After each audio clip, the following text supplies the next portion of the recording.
Hello my dear friends, எல்லாருக்கும் வணக்கம். என்னோட கிளாஸில் என்னோட ஸ்டூடெண்ட்ஸ் நிறைய பேர் என்கிட்ட கேட்கக்கூடிய கொஸ்டின் என்ன அப்படின்னு சொன்னால், நான் ஒரு பர்சனை லவ் பண்ணிகிட்ருக்கேன், அந்த பர்சனை பற்றின காதல் ஏக்கம், ஓகேங்களா, அவங்கள சார்ந்த ஏக்கத்தை எனக்குள்ளே அதிகப்படுத்திக்கிட்டே இருக்கேன். அது என் கண்ட்ரோலை மீறி அதிகமாக நான் ஏங்கிக்கிட்டே இருக்கேன். நான் எக்ஸ்பெக்ட் பண்ணுற மாதிரி அவர் பேச மாட்டாரா, நான் எக்ஸ்பெக்ட் பண்ணுற மாதிரி அவர் என்கிட்ட நடந்துக்க மாட்டாரா அப்படின்னு சொல்லி ஏங்கி போகிறேன். இல்லை அப்படின்னு சொன்னால் அந்த பர்சன் என்னை விட்டுட்டு போயிட்டாங்க, அவங்க வருவாங்களா அப்படின்னு சொல்லி ஏங்கி போகிறேன்.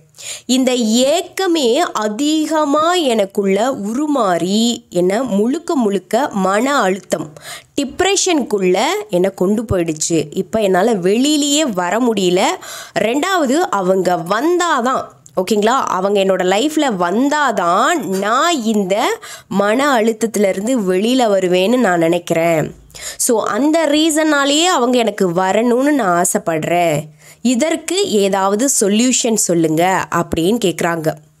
இன்னும் சிலர் பார்த்திங்க அப்படின்னா நெகட்டிவ் தாட்ஸ் வந்துக்கிட்டே இருக்குது. எதப்பா நெகட்டிவ் தாட்ஸ் அப்படின்னு சொல்கிறீங்க அப்படின்னு கேட்டால், அவங்க வருவாங்களா வரமாட்டாங்களா, அவங்க கிடைப்பாங்களா கிடைக்க மாட்டாங்களா, நான் எக்ஸ்பெக்ட் பண்ணுற மாதிரி அவங்க பேசுவாங்களா பேச மாட்டாங்களா, அப்படிங்கிறத தான் நெகட்டிவ் தாட்ஸ் அப்படின்னு சொல்கிறாங்க. ஓகேங்களா, இதற்கான முழு விளக்கத்தையுமே இந்த வீடியோவில் நான் உங்கள் கூட ஷேர் பண்ண போகிறேன். சரி, ஓகே, நெகட்டிவ் தாட்ஸ் வராமல் இருக்கிறதுக்கு என்ன சொல்யூஷன் அப்படிங்கிறதையும் நான் உங்கள் கூட ஷேர் பண்ண போகிறேன். முதல்ல உங்களுக்குள்ளே உருவாகக்கூடியது நெகட்டிவ் தாட்ஸ்.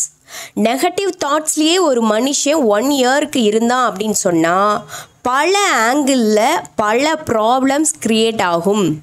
நெகட்டிவ் தாட்னால் மனசில் நெகட்டிவான வைப்ரேஷன், அதாவது அதிர்வலைகள் உருவாகும். நெகட்டிவ் அதிர்வலைகள் உருவானா என்ன நடக்கும்? நெகட்டிவான உங்களுக்கு தேவையில்லாத பிரச்சனைகளை எல்லாம் ஈர்ப்பீங்க. ஓகேங்களா, இதுக்கு பேர் தான் லா ஆஃப் வைப்ரேஷன் அப்படின்னு சொல்லுவாங்க, அதிர்வு விதி அப்படின்னு சொல்லுவாங்க.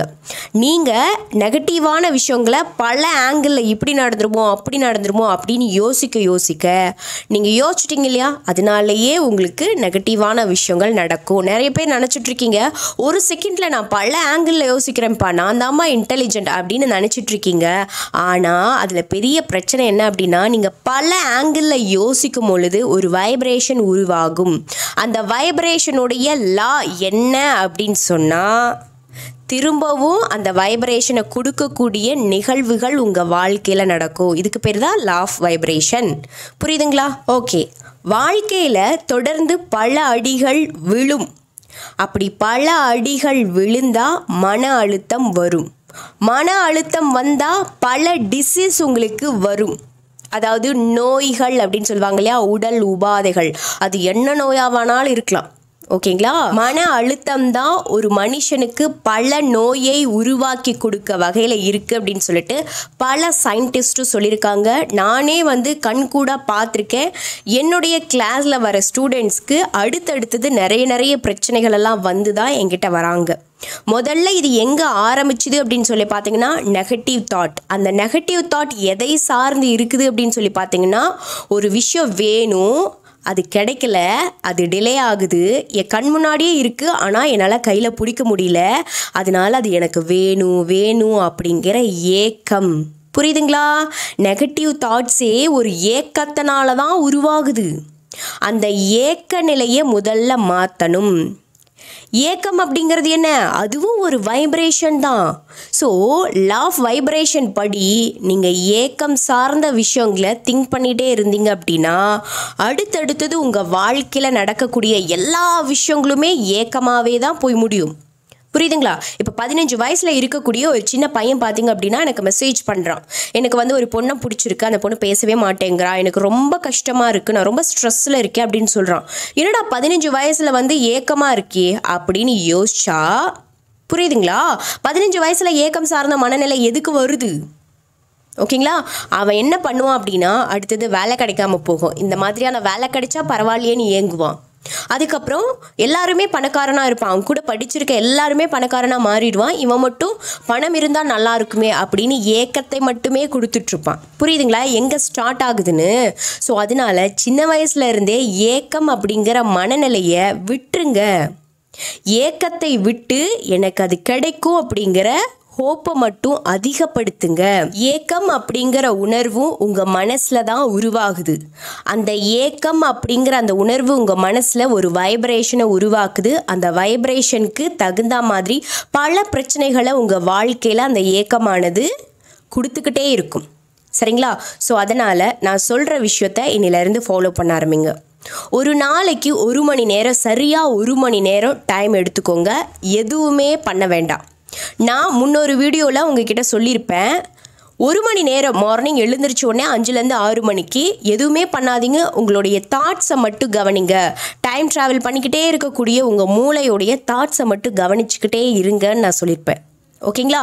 அதே மாதிரி இப்போ என்ன பண்ண போகிறீங்க அப்படின்னா, உங்களுடைய தாட்ஸ் என்னெல்லாம் வருதோ அதை டிஸ்ட்ராக்ட் பண்ணுங்க. தேவையில்லாத தாட்ஸ் வருது அப்படின்னா அதை டிஸ்ட்ராக்ட் பண்ணி கொண்டு போங்க. இப்போ ஒரு எடுத்துக்காட்டு சொல்கிறேன் பாருங்கள். ஒரு ஆஃபீஸில் நீங்கள் ஒர்க் பண்ணிகிட்ருக்கீங்க. உங்களோட மேனேஜர் பார்த்தீங்க அப்படின்னா உங்களை அப்படியே சத்தம் போட்டு உங்களை திட்டக்கூடிய ஒரு பர்சனாக இருக்கார். அவர் வரப்போகிறாரு, 5 மணிக்கு வரப்போகிறாரு. நீங்கள் 4 மணிக்கே முடிவு பண்ணிக்கோங்க. 5 மணிக்கு அந்த டென்ஷன் பார்ட்டி வருவான். ஓகேங்களா? நாம் அதுக்கு ரியாக்ட் பண்ணக்கூடாது. நம்ம மைண்டை கூலாகவே வச்சுக்கணும். சூப்பராக நான் சமாளித்து அவனை அனுப்ப போகிறேன் அப்படின்னு முடிவு பண்ணிக்கோங்க 4 மணிக்கு. அதே மாதிரி அவர் 5 மணிக்கு வருவார். அவர் பாட்டுக்கு திட்டுவார் அல்லது பல கொஸ்டின்ஸை ரைஸ் பண்ணுவார். நீங்கள் அதுக்கு காமாவே பதில் சொல்லுங்கள். அந்த 1 மணி நேரம் அவர் கூட செலவிடுறீங்க இல்லையா, அந்த 1 மணி நேரமும் அழகாக சாஃப்டாக பொறுமையாக நீங்கள் ஹேண்டில் பண்ண போகிறீங்க. நீங்கள் ரியாக்ட் பண்ணாதீங்க. அவர் எடக்கு முடக்கான கேள்விகளை கேட்டாலுமே சாஃப்டாக அமைதியாக பதில் சொல்ல போகிறோம் அப்படிங்கிறத 4 மணிக்கே நீங்கள் முடிவு பண்ணி வாங்க. புரிஞ்சுதுங்களா? நான் அழகாக ஹேண்டில் பண்ணிடுவேன் அப்படிங்கிறத ஃபிக்ஸ் பண்ணுங்க. புரியுதுங்களா? நெக்ஸ்ட் விஷயம் பார்த்தீங்க அப்படின்னா, நிறைய பேர் நெகட்டிவ் தாட்ஸ்லேருந்து வெளியில் வரணும் அப்படின்னா ஒரு மெத்தட் சொல்லுங்கள் அப்படின்னு சொல்லி கேட்குறாங்க. புரியுதுங்களா? மெத்தட்ஸ் அப்படின்னா என்ன? ஏதாவது ஒரு விஷயத்தை எழுதுகிறேன், இல்லைனா ஏதாவது ஒரு விஷயத்த பண்ணுறேன், அப்போது நெகட்டிவ் தாட்ஸ் எல்லாம் க்யூர் ஆயிடணும் அப்படின்னு அவங்க நினைக்கிறாங்க. இது ரொம்ப தப்புங்க. நெகட்டிவ் தாட்ஸ் இன்றைக்கி நேற்று நீங்கள் வளர்க்கல. சின்ன வயசுலேருந்தே நீங்கள் பார்த்து வளர வளர வளர அதிகமாக ஓவர் திங்க் பண்ணுறீங்க. ஒரு மனுஷனுக்கு சராசரியாக ஒரு ஆணுக்கு பார்த்தீங்க அப்படின்னா 60,000 லவ் அட்ராக்ட் பண்ணணும், மணி அட்ராக்ட் பண்ணணும், ஜாப் அட்ராக்ட் பண்ணணும். இது போல் ஏதாவது வாண்டட் இருக்குது அப்படின்னு சொன்னால் கீழே டிஸ்பிளே ஆகிருக்கக்கூடிய நம்மளுடைய வாட்ஸ்அப் கான்டாக்ட் நம்பருக்கு மெசேஜ் பண்ணுங்கள். தேங்க்யூ.